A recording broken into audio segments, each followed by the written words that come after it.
अर्धापूर तालुक्यातील दाभड येथे गोट्यास आग लागून 2 बैलासह शेतीची अवजारी व पशुखाद्य जळून खाक. शेतकऱ्याचे लाखो रुपयांचे नुकसान. याबाबत सविस्तर वृत्त असे की आज रविवार दिनांक 6 एप्रिल 2025 रोजी दुपारी 2 ते 3 वाजताच्या दरम्यान अर्धापूर तालुक्यातील दाभड येथील शेतकरी शिवाजीराव टेकाळे यांच्या शेतातील गोठ्याला आग लागून 2 बैल मृत्युमुखी पडले आहेत.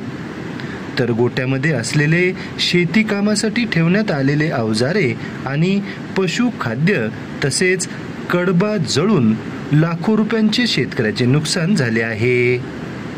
पशुधनाची जीवितहानी झाल्याने सदरील घटना पाहणाऱ्यांच्या डोळ्यात अश्रू आले होते. सदरील ही आग कशामुळे लागली आहे याचे कारण अद्यापही अस्पष्ट झाले आहे. तर उन्हाचा वाढता पारा किंवा शॉर्ट सर्किटमुळे कदाचित आग लागली असावी असा अंदाज यावेळी व्यक्त होत आहे.